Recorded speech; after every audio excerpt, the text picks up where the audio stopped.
Praise the Lord. Praise the Lord. ദൈവനാമത്തിന് മഹത്വം. കടന്നു വന്നിരിക്കുന്ന എല്ലാവരെയും ഞാൻ കർത്താവിൽ വന്ദനം ചെയ്യുന്നു. May the name of God be glorified. To all those who have come this evening, I want to greet you in the name of Jesus.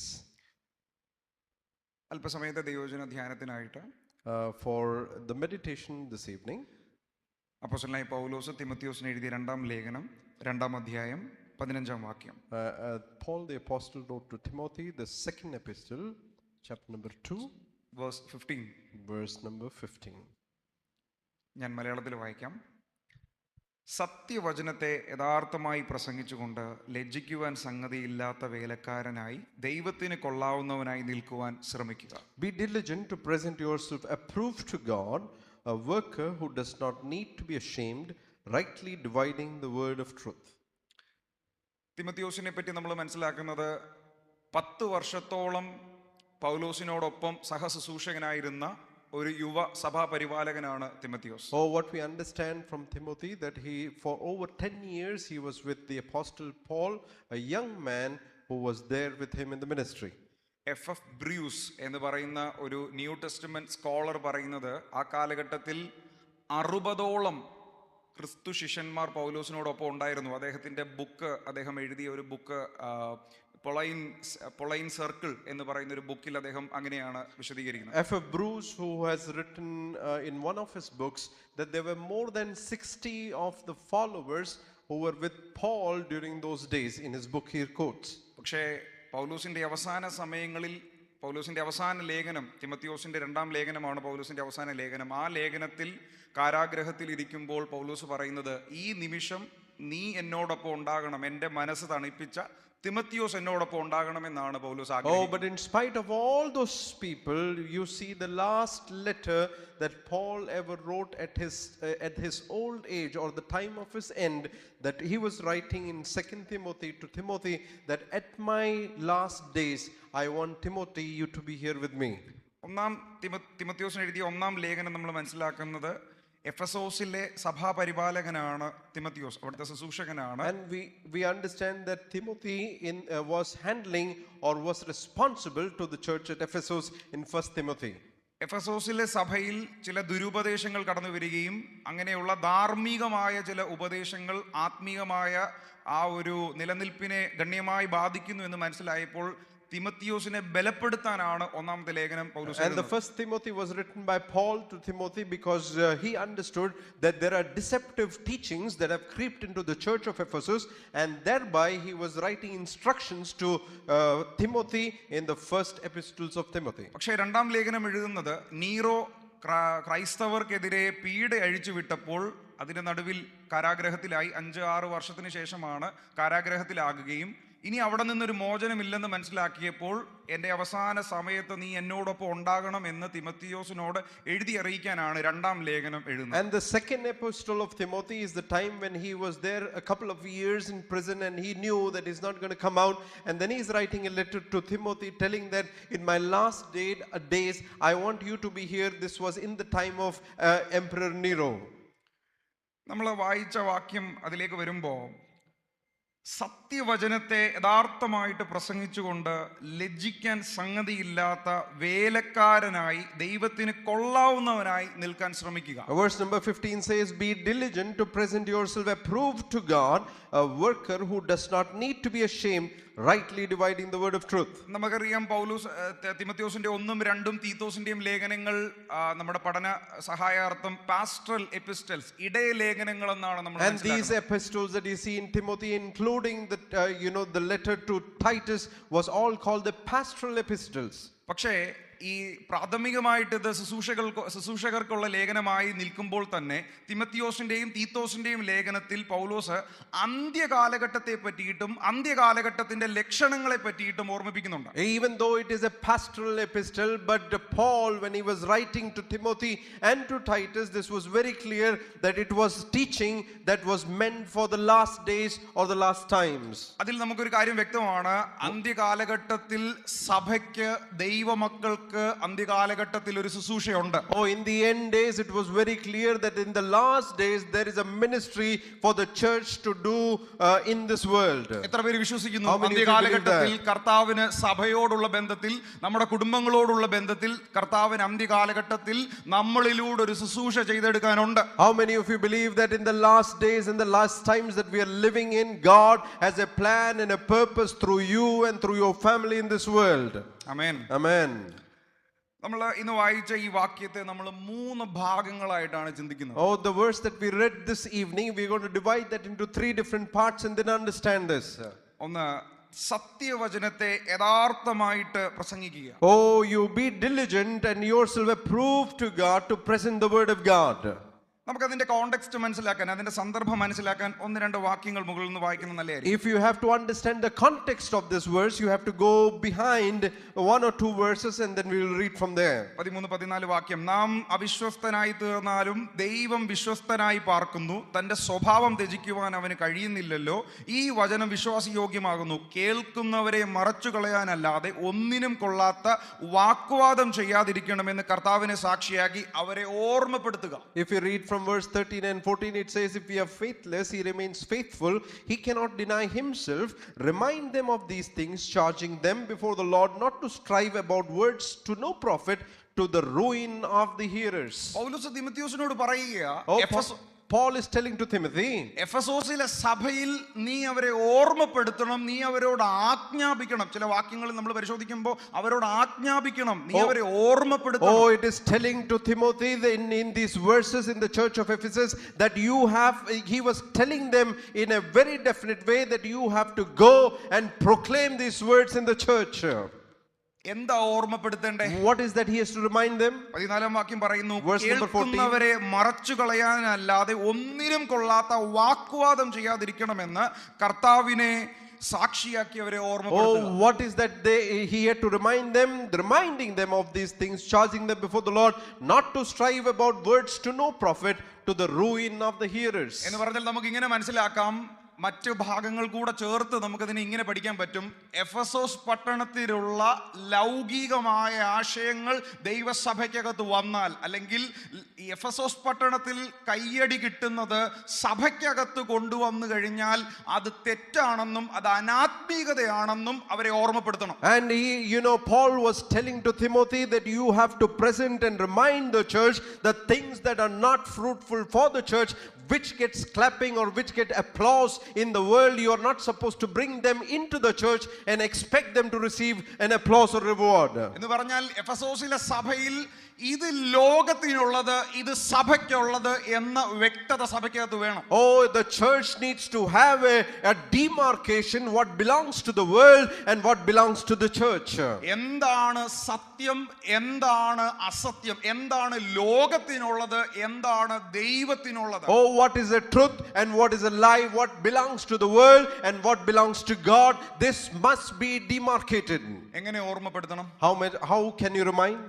എങ്ങനെയാ അവരോട് ആജ്ഞാപിക്കേണ്ടത്? How can you proclaim to them? എഫെസോസിലെ സഭയ്ക്കകത്തേക്ക് വരുമ്പോൾ ഈ ഭിത്തികളിൽ എഴുതി ഒട്ടിച്ചവരെ ഓർമ്മപ്പെടുത്തണം എന്നാണോ? Oh, does that mean that when they come into the church of Ephesus you need to have verses written on the walls? നമ്മൾ ഇന്ന് കൂട്ടായ്മയ്ക്ക് കടന്നു വന്നു, നമ്മൾ വരുന്നതിന് മുമ്പ് വാട്സാപ്പിൽ ഒരു സന്ദേശം വന്നു നമ്മളെ ഒന്ന് ഓർമ്മപ്പെടുത്താൻ. അങ്ങനെയുള്ള ഒരു ഓർമ്മപ്പെടുത്തലാണോ? Oh, is it a reminder that like how we came to the church today, that every time when we have a worship we get a WhatsApp reminder or a message saying that there is a service? അങ്ങനെയുള്ള സ്ഥിരതയില്ലാത്ത ഒരു ഓർമ്മപ്പെടുത്തലിനെ പറ്റിയിട്ടാണോ പൗലോസ് പറയുന്നത്? Oh, is Paul writing about a reminder which is just temporary like this? അവിടെയാണ് നമ്മൾ വായിച്ച വാക്യം. That is where the words that we read. സത്യവചനത്തെ യഥാർത്ഥമായിട്ട് പ്രസംഗിക്കുക. Oh, you have to be diligent to present yourself approved the word of God. എന്ന് പറഞ്ഞു കഴിഞ്ഞാൽ ദൈവസഭയ്ക്കകത്ത് സത്യം തിരിച്ചറിയണമെങ്കിൽ, ദൈവസഭയ്ക്കകത്ത് ദൈവസഭയിൽ നിന്ന് ദൈവം പ്രതീക്ഷിക്കുന്ന ആത്മീകത, നമ്മളിൽ നിന്ന് വെളിപ്പെടണമെന്ന് ദൈവം ആഗ്രഹിക്കുന്ന ആത്മീകത തിരിച്ചറിയണമെങ്കിൽ യഥാർത്ഥമായ ദൈവത്തിന്റെ വചനം പ്രസംഗിക്കണം. Oh, if you have to understand, if you have to do a separation between what belongs to the world and what belongs to the church, then you have to have your part, that you will declare your word saying that this is the word of God and that you need to follow. ദൈവവചനമാണ് നമ്മളെ സത്യത്തിന്റെ പരിജ്ഞാനത്തിലേക്ക് നയിക്കുന്നത്. It is the word of God that leads us into the truth of God's word.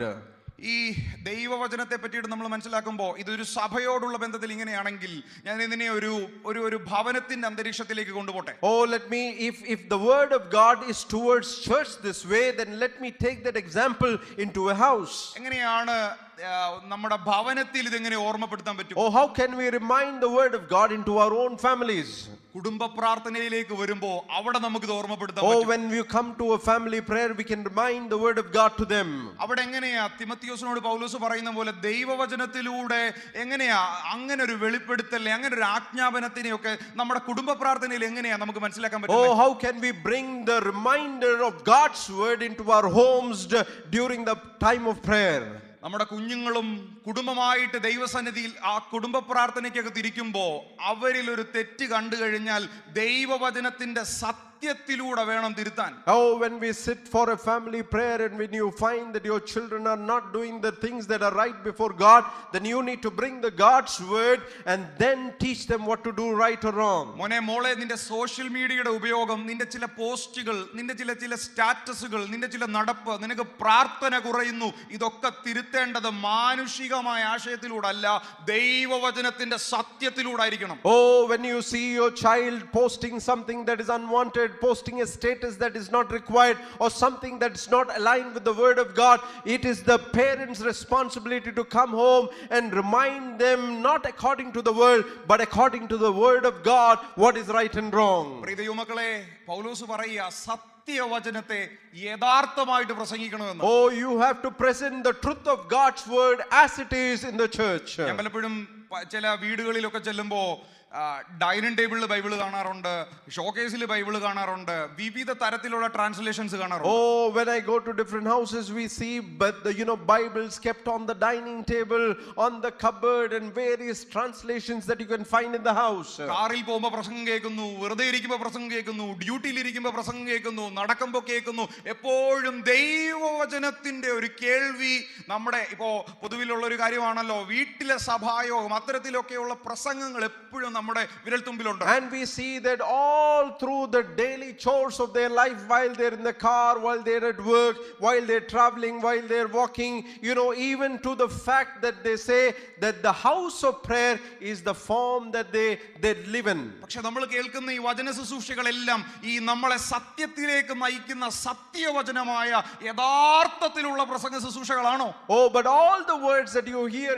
daily in your life as a daily chore, is this the real approved word of God? പൗലോസ് ദൈവത്തിന് കൊള്ളാവുന്ന അല്ലെങ്കിൽ ഒരു തികഞ്ഞ സഭയെന്ന ഒരു സഭയെ വിളിക്കുന്നുണ്ട്. ഏത് സഭയാണെന്നറിയാമോ? Oh, Paul calls a church which is the perfect church. തെസ്സലോനിയയിലുള്ള സഭയേക്കാൾ ഉത്തമമായ ഒരു സഭയെന്ന് പറയുന്നത് ഏത് സഭയെ നോക്കിയാ? ബെരോവയിലുള്ള സഭയെ നോക്കിയാ. Oh, he says the Berean church to be a church of the epitome where they have followed everything according to God's word. അതെന്താ കാര്യം? What is the reason? പൗലോസ് വന്ന് പ്രസംഗിച്ചിട്ട് പോയി, എന്നിട്ട് അത് കേട്ടിട്ട് അങ്ങനെ അങ്ങ് പോയി പുസ്തകം അടച്ചു വെക്കുവല്ലായിരുന്നു.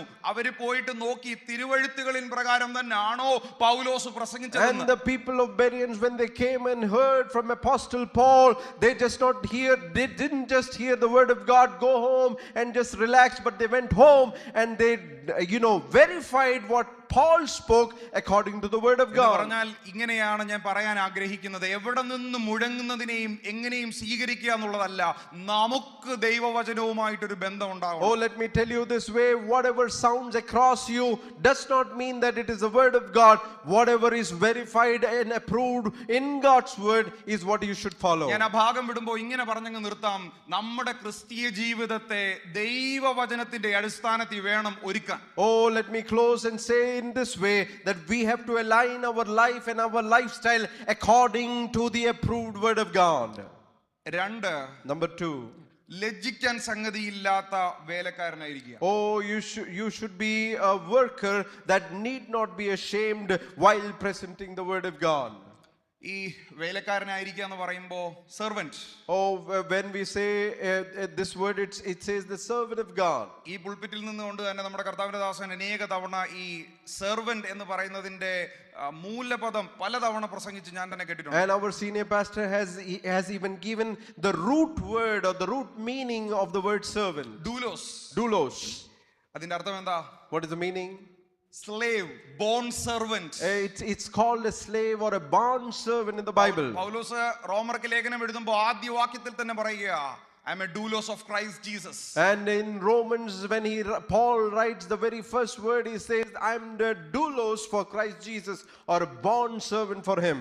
അപ്പോ നമ്മൾ എല്ലാവരും കർത്താവിന്റെ ആരാ? Oh, who are we? കർത്താവിന്റെ ആ ശിഷ്യത്വ പാതയിൽ നിൽക്കുമ്പോ ആ ശിഷ്യത്വ പാതയിൽ കർത്താവ് നമ്മളെ ആ ഒരു ദാസത്വ പദവിയിൽ അല്ലെങ്കിൽ ദൈവം നമ്മളെ ആക്കി വെച്ചിരിക്കുന്ന വേല തികയ്ക്കാനുള്ള സെർവൻസ് ആണ് നാം. Oh, we are people on our paths to Christ, on our paths of servanthood. We are people who are bond servants before him. നല്ല വേലക്കാരനിൽ ദൈവം ആഗ്രഹിക്കുന്നത് എന്തുവാ? Oh, what does Lord Jesus Christ look in a good servant? നമ്മള് കർത്താവിന്റെ ആ ശിഷ്യത്വ പാതയിൽ നടക്കുമ്പോ നമ്മളിൽ പ്രതീക്ഷിക്കുന്നത് നമ്മുടെ ബാങ്ക് ബാലൻസ് ആണോ? Oh, was the Lord Jesus Christ, while we walk on the paths of servanthood, was he looking at our bank balance? അതോ നമ്മുടെ അനുഭവങ്ങളുടെയും വർഷങ്ങളുടെയും അല്ലെങ്കിൽ നമുക്ക് ആത്മീക പരിചയങ്ങളുടെയോ ബന്ധങ്ങളുടെയോ ഒക്കെ എണ്ണമാണോ? Oh, was he looking at the background of where you came from or where your spirituality was? ഒരിക്കലും അല്ല. No. ദൈവം നമ്മളിൽ ആഗ്രഹിക്കുന്ന നല്ല വേലക്കാരനിൽ ദൈവം ആഗ്രഹിക്കുന്നത് ഇങ്ങനെ പറയാം, നമ്മളിലെ ദൈവം പ്രതീക്ഷിക്കുന്ന പ്രാഗൽഭ്യമുള്ള ക്രിസ്തീയ ജീവിതം. Oh, it is to be confident, or someone who is confident of what he has done in Christ. എന്ന് പറഞ്ഞാൽ പ്രാഗൽഭ്യത്തോടെയുള്ള ദൈവസന്നിധിയിലുള്ള നടപ്പ് നോക്കി അതിൽ പ്രസാദിക്കുന്ന ഒരു ദൈവമാണ് നമ്മുടെ ദൈവം. Oh, we serve a God who looks at our life and sees how we have walked before God. ഇത് പലപ്പോഴും നമുക്ക് പ്രാഗൽഭ്യമല്ല, നമുക്ക് പലപ്പോഴും ന്യായീകരണങ്ങളാണ്. Oh, many times we are not confident, but we always continue to justify our ways. അവരത് പറഞ്ഞതുകൊണ്ടല്ലേ ഞാൻ ഇങ്ങനെ പറഞ്ഞത്, അവരെന്നോട് അങ്ങനെ ചെയ്തതുകൊണ്ടല്ലേ ഞാൻ ഇങ്ങനെ ചെയ്തത്. Oh, many times they justify that I went wrong because they did it that way to me.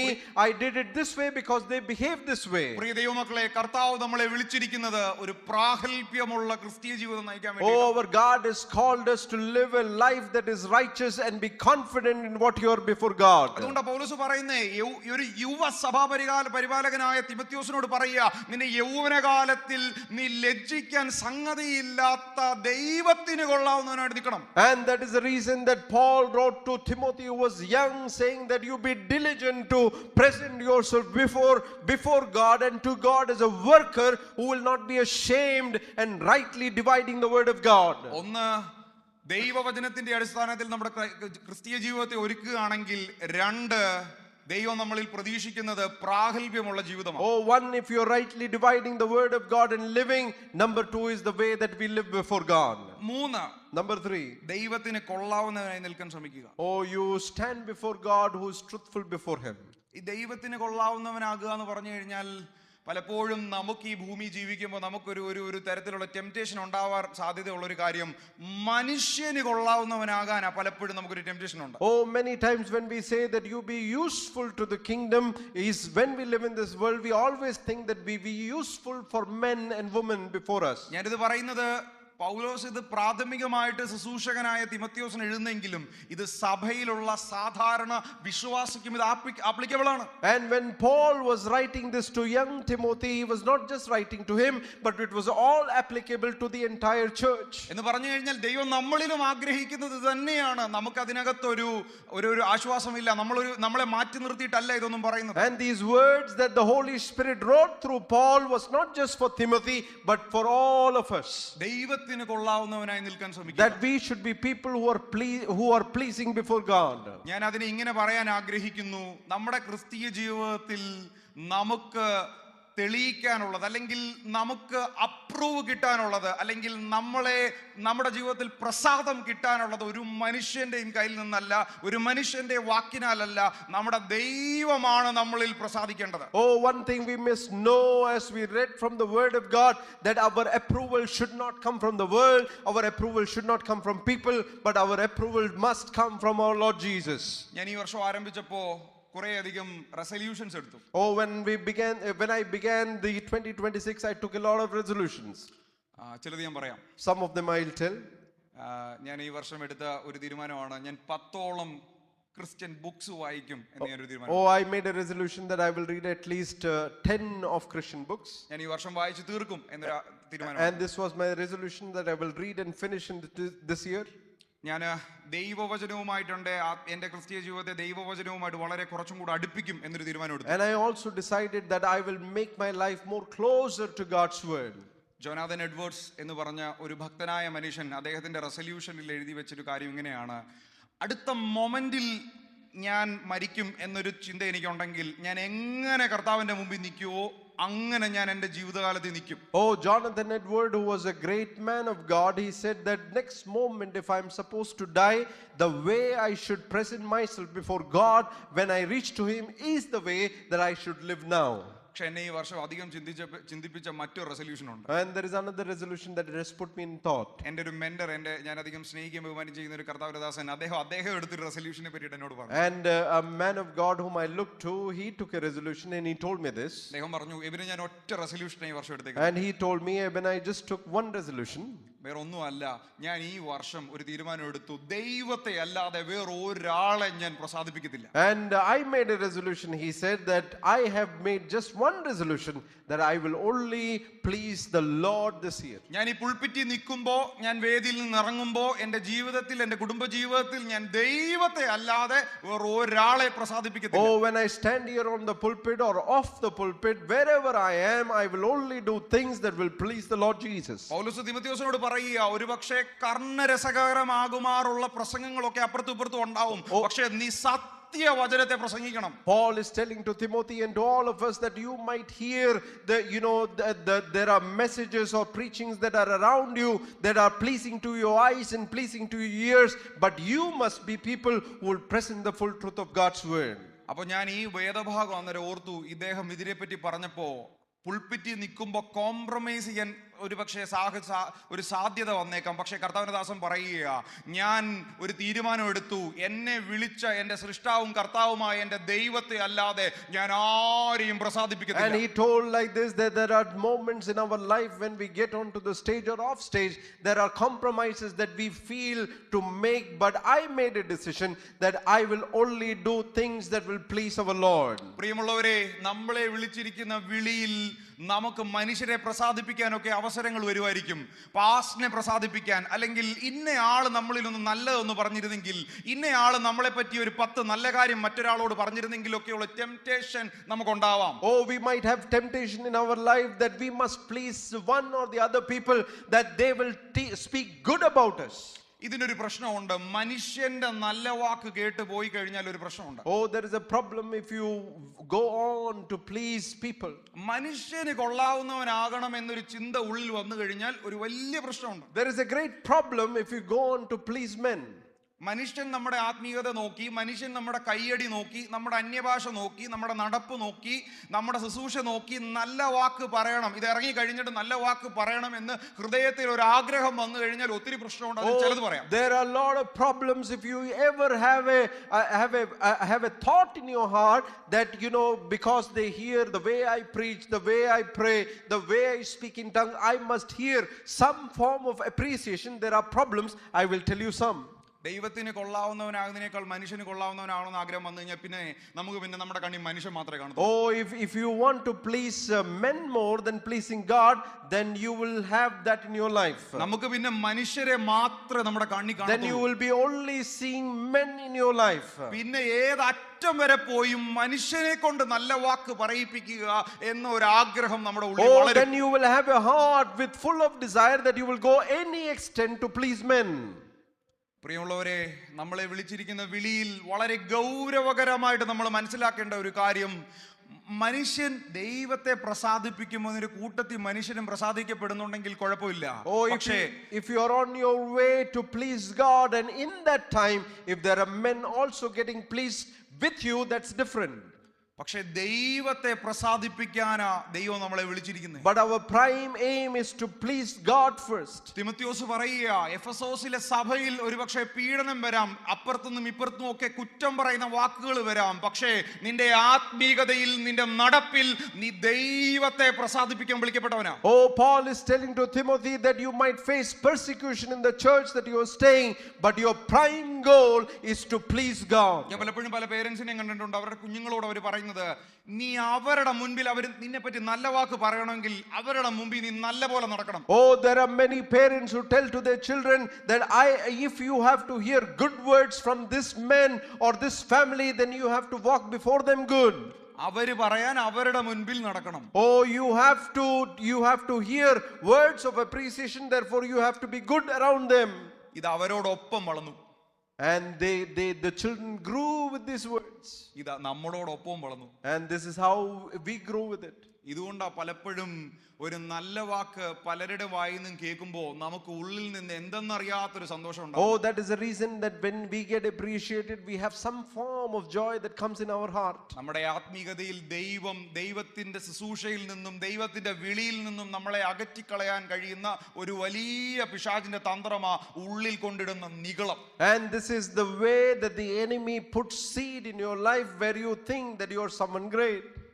ഇങ്ങനൊരു വാക്കുണ്ട്, last words is the lasting words. അവസാന വാക്കുകൾക്ക് വളരെ മൂർച്ച കൂടുതലാണ്. And this is what the author says, that last words are the lasting words. പൗലോസിന്റെ അവസാന ലേഖനത്തിൽ, പൗലോസിന്റെ ശുശ്രൂഷ അനുഭവത്തിൽ, ദൈവവുമായിട്ടുള്ള ബന്ധത്തിൽ, വെളിപ്പാടിൽ ഭക്തൻ തിമോത്തിയോസിനോട് പറയുക, ദൈവത്തെ പ്രസാദിപ്പിച്ച് ദൈവത്തെ മുൻനിർത്തി പോണം. Oh, the last words of Paul while he's writing to Timothy in 2 Timothy is saying that you must live your life pleasing God alone. ഈ തിമോത്തിയോസിനോട് തിമോത്തിയോസിന്റെ ഒന്നാം ലേഖനം എഴുതുമ്പോൾ പൗലോസ് എന്താ പറയുന്നേ? Paul is saying to Timothy in 1 Timothy, നിജപുത്രനായ Timotheos, oh, my only son. രണ്ടാം ലേഖനം എഴുതുമ്പോൾ എന്താ പറയുന്നേ? What he says in 2 Timothy? എന്റെ പ്രിയ മകൻ. And he says, my dear son. പൗലോസ് തിമോത്തിയോസിനോട് പല നിർദ്ദേശങ്ങളും തന്റെ ഈ യൗവനകാലത്തിലുള്ള ശുശ്രൂഷയിൽ കൊടുക്കുമ്പോൾ അതിൽ വളരെ ഗൗരവകരമായിട്ട് പൗലോസ് നിരന്തരം പല ആവർത്തി ലേഖനത്തിൽ ഓർമ്മിപ്പിക്കുന്ന ഒരു കാര്യം ഉണ്ട്. Oh, there are many things while Paul is writing to Timothy, he is reminding him. 2:4. If you see 2 Timothy chapter 2, പടചേർത്തവനെ പ്രസാദിപ്പിക്കേണ്ടതിന് യാതൊരു പടയാളിയും ജീവനകാര്യത്തിൽ ഇടപെടാതിരിക്കുന്നു. It says in verse 4, no one engaged in warfare entangles himself with the affairs of this life. എന്ന് പറഞ്ഞു കഴിഞ്ഞാൽ നമ്മളെ ഈ പടയിൽ ചേർത്തത്, നമ്മളെ ഈ യുദ്ധക്കളത്തിൽ വിളിച്ചത് ഗാലറിയിൽ ഇരിക്കാനല്ല. Oh, the reason that he has called you into the force is not for you to be a spectator in the gallery. നമ്മൾ ഈ വിളിയിലായിരിക്കുമ്പോ, നമ്മൾ ഈ ഓട്ടക്കളത്തിലായിരിക്കുമ്പോ, റോമലേഖനത്തിൽ കാണുന്ന പോലെ നമ്മൾ ഈ ഓട്ടക്കളത്തിൽ ഓടുമ്പോ ദൈവം നമ്മളെ വിളിച്ചിരിക്കുന്നത് നമ്മളെ വിളിച്ചവനെ പ്രസാദിപ്പിക്കാൻ വേണ്ടി. Oh, when he has called you and put you into a race that you need to run in your life, you need to be focused towards that. എന്നിട്ട് പറയാ, ഒരു പടയാളിയും ജീവനകാര്യങ്ങളിൽ ഇടപെടാതിരിക്കുന്നു. And he says in verse number 4 that no one engaged in warfare entangles himself with the affairs of this life, that he may please him who enlists him as a soldier. എന്ന് പറഞ്ഞു കഴിഞ്ഞാൽ ഞാൻ ഇങ്ങനെ അതിനെ നമുക്ക് മനസ്സിലാക്കാൻ കഴിയും. നമ്മുടെ വിളിയിൽ പലപ്പോഴും പിശാച് നമ്മളെ ഡിസ്ട്രോയ് ചെയ്യല്ല, നമ്മളെ പലപ്പോഴും ഡിസ്ട്രാക്ട് ചെയ്യുന്നത് നമുക്ക് കാണാം. Oh, many times we see in our life, the enemy is not there to destroy our call, because he knows that he can't, but he always is there to distract us from the call. എന്ന് പറഞ്ഞാൽ ആത്മീയതയുണ്ട്, കയ്യടിയുണ്ട്, ആരാധനയ്ക്ക് വരുന്നു, പാട്ടുണ്ട്, പ്രസംഗമുണ്ട്, ഇതെല്ലാം ഉണ്ട്. പക്ഷേ നമുക്ക് ദൈവഭക്തിയിൽ നമ്മുടെ മനോഭാവത്തെ സൂക്ഷിക്കാൻ കഴിയുന്നില്ല. Oh, but we have everything in our life. We come for prayer, we do everything according to the church activity, everything is fine, but he distracts us not to stay focused in God's word. കൊരിന്ത്യ ലേഖനത്തിൽ പൗലോസ് കൊരിന്ത്യ സഭയോട് പറയുക, ആദാമിനെ ഹവ്വായെ ചതിച്ചതുപോലെ നിങ്ങളുടെ മനസാക്ഷിയെ അവൻ ചതിക്കാൻ നിങ്ങൾ വിട്ടുകൊടുക്കരുത്. Oh, Paul is saying that how the way Eve was deceived, you should not let the enemy to deceive your life. ഞാൻ അതിനെ ഇങ്ങനെ ചേർത്ത് പറയാം. Let me tell you like this. നമ്മുടെ വിളിയിൽ പലപ്പോഴും ചിലപ്പോൾ നമുക്ക് കാര്യമായിട്ടുള്ള കുഴപ്പമൊന്നും ഉണ്ടായെന്ന് തോന്നത്തില്ല. പക്ഷേ സ്വസ്ഥതയില്ലാതെ വണ്ണം, ദൈവത്തിന്റെ ശബ്ദം കേൾക്കാൻ കഴിയാതെ വണ്ണം, ദൈവസന്നിധിയിൽ സ്പെൻഡ് ചെയ്യാൻ കഴിയാതെ വണ്ണം നമ്മളെ ഡിസ്ട്രാക്ട് ചെയ്യുന്ന കാര്യങ്ങളിൽ നിന്ന് ഇടപെടാതിരിക്കണമെന്നാണ് പൗലോസ് പറയുന്നത്. Oh, many times we always feel that we are in the calling, and true we are in the calling, but the enemy knows that he can distract you and bring down the potential of your call. ഹിമാലയമൊക്കെ കയറുന്ന പർവ്വതം കയറുന്നവരോട് ചോദിച്ചാൽ മനസ്സിലാവും, അവർക്ക് ആ പർവ്വതം കയറുമ്പോൾ വലിയ കല്ലുകളല്ല അവർക്ക് എതിരാളികൾ, അവരുടെ ഷൂസിനകത്ത് കയറുന്ന, സോക്സിനകത്ത് കയറുന്ന ചെറിയ കല്ലായിരിക്കും. And when people who do mountain climbing goes to Himalaya, they are not worried about the large stones that are before them or the large mountains that are before them, but the small pebbles that get into their shoes is the one that distracts or troubles them the most. നമ്മുടെ ആത്മീയതയിലും നമ്മളെ പടചേർത്തവനെ പ്രസാദിപ്പിക്കാൻ കഴിയാതെ വണ്ണം നാം distracted ആയി പോകുന്നു, ചിലപ്പോൾ നമ്മുടെ ഒരു വാക്ക് കൊണ്ടായിരിക്കും. And therefore it could be a very small talk that we had in our life that will distract us away from the call and purpose of God. നമ്മുടെ ഫോൺ ഉപയോഗങ്ങൾ, നമ്മുടെ സോഷ്യൽ മീഡിയ ഉപയോഗങ്ങൾ, നമ്മുടെ പോസ്റ്റുകൾ, നമ്മൾ ഫോളോ ചെയ്യുന്ന കാര്യങ്ങൾ, ഇതൊക്കെ എത്രത്തോളം നമ്മളെ ഡിസ്ട്രാക്ട് ചെയ്യുന്നു എന്നുള്ളത് നാം തന്നെ നമ്മളിത് ശോധന ചെയ്യണം. Oh, tonight we must examine ourselves that while you remain in your call, even your social media posts, the things that you follow, the time that you spend in different things, are those things distracting you away from the purpose of God? ഞാൻ എൻ്റെ ഒരു അനുഭവം പറയാം. Let me tell you my own experience. 3 വർഷമായി ഞാൻ എൻ്റെ Facebook account കളഞ്ഞിട്ട്. It's been over 3 years that I've opened my Facebook account. 2 വർഷത്തോളമായി ഞാൻ എൻ്റെ ഇൻസ്റ്റാഗ്രാം കളഞ്ഞിട്ട്. It's over 2 years that I've left from Instagram accounts. ഒറ്റ കാര്യമേ ഉള്ളൂ, എൻ്റെ ആത്മീയതയിൽ ഞാൻ എത്രത്തോളം ഡിസ്ട്രാക്റ്റഡ് ആകാൻ സാധ്യതയുണ്ടെന്ന് ഞാൻ അതിൽ നിന്ന് കണ്ടോ, ആ ഒറ്റ കാരണമാ അതിൽ നിന്ന് ഞാൻ മാറി നിന്നത്.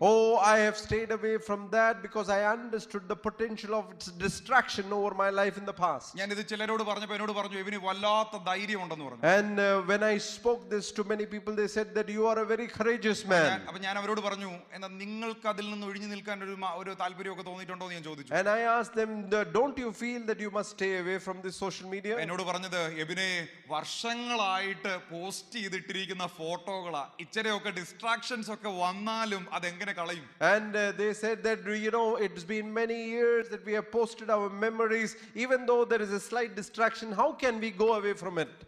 ഇതാ പറഞ്ഞത്, നിസ്സാരവൽക്കരിക്കപ്പെട്ട നിസ്സാരമായ ചില കാര്യങ്ങളാണ് കർത്താവിന്റെ വിളിയിൽ നിന്നും ആ ദൈവവുമായിട്ടുള്ള ബന്ധത്തിൽ നിന്നും പ്രാർത്ഥിക്കാൻ സമയമില്ല, പ്രാർത്ഥിക്കാൻ ആഗ്രഹമുണ്ട്, അതിനു മുമ്പ് ഡിസ്ട്രാക്റ്റഡ് ആകുന്നു. ഇതൊന്നും നമുക്ക് വലിയ കാര്യമായിട്ട് തോന്നുന്നില്ല. There are many things like this which are so little, but it comes as a distraction in the daily life that we live, and we go away from the call, plan and purpose of God. അതുകൊണ്ടാ പറയുന്നേ, പടചേർത്തവനെ പ്രസാദിപ്പിക്കേണ്ടതിന് യാതൊരു പടയാളിയും ജീവന കാര്യത്തിൽ ഇടപെടാതിരിക്കും. And that is the reason that this word has said that no one who is a soldier will engage himself in the affairs of this life while he is a soldier in the field. ഇന്നത്തെ സന്ദേശം നിർത്താൻ ഞാൻ ആഗ്രഹിക്കുമ്പോൾ ഒരു കാര്യം ഞാൻ അവസാനമായി പറഞ്ഞു നിർത്താൻ ആഗ്രഹിക്കുന്നു. Before I close, I want to tell one thing and close. പൗലോസ് തിമോത്തിയോസിനോട് പറയുമ്പോൾ പൗലോസിന്റെ ലേഖനങ്ങളിലെല്ലാം പൗലോസ് ഓർമ്മിപ്പിക്കുന്ന ഒരു കാര്യമുണ്ട്, finish well. Paul, in all the epistles, wherever he has written to people, he has said that you must finish your race well. ഇന്ന് ദൈവാത്മാവ് ദൈവവചനത്തിലൂടെ നമ്മളോടും പറയുന്നത്, എങ്ങനെ ആരംഭിച്ചു എന്നുള്ളതിനേക്കാൾ, എങ്ങനെ പോകുന്നു എന്നുള്ളതിനേക്കാൾ നമ്മുടെ അവസാനം ദൈവം ആഗ്രഹിക്കുന്നത് നല്ല ശുഭമായ ഒരു അവസാനമാണ് ദൈവം നമ്മളെ And the Lord expects us from us the same thing. It does not matter how you started. It does not matter how you are doing now. It matters how you end your race in this world. Robert Clinton അദ്ദേഹത്തിന്റെ 15 വർഷത്തെ അദ്ദേഹത്തിന്റെ research, അദ്ദേഹം ബൈബിളിൽ നിന്ന് 1000 ക്യാരക്ടേഴ്സിനെ എടുത്തിട്ട് അദ്ദേഹം research ചെയ്തു, ഇവരിൽ എത്ര പേരാണ് നന്നായിട്ട് ഓടിത്തീർത്തത്. And Robert Clinton, he has done a lot of research over 1000 families or 1000 people. He has done research and seen how they ran their race and finished well. അദ്ദേഹം പറയുക, And he says, only 30%, 30% ആളുകളാണ് നന്നായി ഓടിത്തീർത്തത്. And he says that only 30% of what is surveyed were the people who completed the race well. ഓട്ടം ആരംഭിച്ചപ്പോൾ വിളി ഉണ്ടായിരുന്നു, ഓട്ടം ആരംഭിച്ചപ്പോൾ ശക്തി ഉണ്ടായിരുന്നു, ഓട്ടം ആരംഭിച്ചപ്പോൾ അഭിഷേകം ഉണ്ടായിരുന്നു, ഓട്ടം ആരംഭിച്ചപ്പോൾ കൂട്ടായ്മ ഉണ്ടായിരുന്നു, പക്ഷേ 30% പേര് മാത്രമാ ഓട്ടം ഓടിത്തീർത്തത്. When they started the journey, they had fellowship. When they started the journey, they had prayer. When they started the journey, they had faith. But only 30% of them finished the race well. പ്രിയമുള്ളവരെ, ഈ തിമോത്തിയോസിനെ ലേഖനം എഴുതുമ്പോൾ പൗലോസ് നിരന്തരം ഓർമ്മിപ്പിക്കുന്ന ഒരു കാര്യമുണ്ട്. Timothy, നിന്റെ ഈ ശുശ്രൂഷയിൽ അനുഭവങ്ങളൊക്കെ നീ എന്നിൽ നിന്ന് പഠിച്ചിട്ടുണ്ടായിരിക്കും, പക്ഷേ നീ കഷ്ടതയിലായിരിക്കുമ്പോൾ, ശുശ്രൂഷയിലായിരിക്കുമ്പോൾ, നമ്മളോടുള്ള ബന്ധത്തിലും ദൈവാത്മാവ് ഓർമ്മിപ്പിക്കുക, ഒരു കാര്യം റിമെമ്പർ ജീസസ് ക്രൈസ്റ്റ്. യേശുവിനെ ഓർത്തുകൊള്ളുക. Oh, Paul, when he's writing to Timothy, he's saying that you can do everything in this world. You can remain in your call, but you must know when you are afflicted, when you suffer, remember Jesus Christ. അതിന്റെ ഒരു വാക്യം നമുക്ക് വായിക്കാം. 2:8. ദാവീദിന്റെ സന്തതിയായി ജനിച്ചു മരിച്ചിട്ട് ഉയർത്തെഴുന്നേറ്റിരിക്കുന്ന യേശു ക്രിസ്തുവിനെ നോക്കുക എന്ന് പറഞ്ഞു കഴിഞ്ഞാൽ നീറോ രാജാവായിട്ട് അവിടെ ഉണ്ട്. പക്ഷേ നീറോയെക്കാളും വലിയവനായ രാജാവായ യേശുവിനെ ഓർത്തോണം. Oh, even though Nero was the emperor there, Paul is writing to Timothy saying that you must remember the King of Kings. Remember in verse 8 that Jesus Christ, the seed of David, was raised from the dead according to my gospel. നമ്മുടെ ആത്മീയതയിലും ദൈവവചനത്തിന്റെ അടിസ്ഥാനത്തിൽ ക്രിസ്തീയ ജീവിതത്തെ ഒരുക്കുമ്പോൾ, നല്ല വേലക്കാരനായി നമ്മൾ ഒരുങ്ങുമ്പോൾ, ദൈവത്തെ പ്രസാദിപ്പിക്കുമ്പോൾ ഒരുപക്ഷെ ഇതൊക്കെ നിർത്താൻ ഒരു ടെംപ്റ്റേഷൻ നമുക്ക് ഉണ്ടായേക്കാം. Oh, we must have temptation to stop doing good works when we are in the ministry, when we are in the call. അവിടെ ഓർത്തോണം, വേറെ ആരുമല്ല നമ്മളെ സഹായിക്കാൻ ഉണ്ടായിരിക്കുന്നത്. ഓൾവേസ് നമ്മുടെ പ്രാർത്ഥനാ മുറിയിൽ, നമ്മുടെ നടപ്പിൽ, നമ്മുടെ ഏകാന്തതയിൽ, നമ്മുടെ ഒറ്റപ്പെടലിൽ, നമ്മുടെ നിസ്സഹായതയിൽ remember Jesus Christ. Oh, in our loneliness, in our suffering, in the forms that we go in our own call, remember the Lord Jesus Christ. കണ്ണുകളെ അടയ്ക്കാൻ നമുക്ക് Let's close our eyes and pray. എല്ലാവരും ഹൃദയങ്ങളെ ഏകാഗ്രമാക്കി നമുക്ക് ഒരുമിച്ച് ദൈവസന്നിധിയിൽ പ്രാർത്ഥിക്കാം. Let's come to attention in our hearts and look to the face of God. കർത്താവേ, ഞങ്ങളെ ഞങ്ങളുടെ കരങ്ങളിലേക്ക് സമർപ്പിക്കുന്നു. Lord Jesus, we submit ourselves unto you. ദൈവത്തിന്റെ സന്നിധിയിൽ ദൈവത്തിന്റെ വചനം കേൾപ്പാൻ ദൈവം ഞങ്ങൾക്ക് തന്ന വലിയ അവസരത്തിന് നന്ദി We പറയുന്നു. thank you for the opportunity that you given to us, O God, to hear from your word. കർത്താവേ, ഞങ്ങളുടെ ഹൃദയങ്ങളെ, ഞങ്ങളുടെ കാതുകളെ തുറന്ന് ദൈവത്തിന്റെ വചനത്തിലൂടെ ഞങ്ങളെ ശുദ്ധീകരിക്കണമേ എന്ന് പ്രാർത്ഥിക്കുന്നു. Oh, I pray that you will sanctify us through your word as your word is heard from our ears. ദൈവമേ, ഞങ്ങളുടെ ആത്മീക ജീവിതത്തെ വേറൊന്നിനാലും അല്ല, ദൈവവചനത്താൽ പണിയാൻ ഞങ്ങൾക്ക് കൃപ തരണം. Oh, help us to build our life not by anything else but through your word, O God. ഞങ്ങളെ നിരന്തരം ഡിസ്ട്രാക്ട് ചെയ്യുന്ന പിശാചിന്റെ വഴികളെ കണ്ടെത്തി അതിനെ ജയിപ്പാനുള്ള കൃപ ഞങ്ങൾക്ക് നൽകണം. Help us to discern the work of the enemy that allows us to distract from our calling.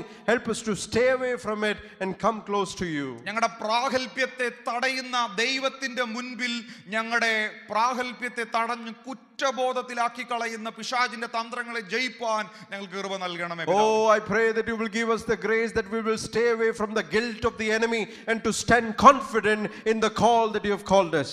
ഇവിടെ നിന്ന് ഇറങ്ങി കഴിയുമ്പോൾ തീർന്നു പോകുന്ന ഒരു ദൈവകൃപയോ ഒരു ദൈവഭക്തിയോ അല്ല കർത്താവേ ഞങ്ങൾക്ക് വേണം. Oh, when we walk out from this place, we are not following a grace that will extinguish as we go out from this place. ഇവിടെ നിന്ന് ഇറങ്ങി കഴിഞ്ഞാലും എന്നെ സദാസമയം കാണുന്ന ദൈവത്തിന്റെ ബോധം, ആ സാന്നിധ്യത്തിന്റെ ബോധ്യം തരണേ. Oh, even when we walk out of this place, help us to always remember and experience the grace that you have bestowed upon ഈ us. വചനങ്ങളാൽ ദൈവം ഞങ്ങളെ അനുഗ്രഹിക്കണമേ എന്ന് പ്രാർത്ഥിക്കുന്നു. I pray that you will bless us with these words. ഞങ്ങളെ പൂർണ്ണമായിട്ട് ഏൽപ്പിക്കുന്നു യേശുവിൻ നാമത്തിൽ We പിതാവേ. commit ourselves unto thy hands. Thank you that you heard our prayer in Jesus' name. Amen. Amen.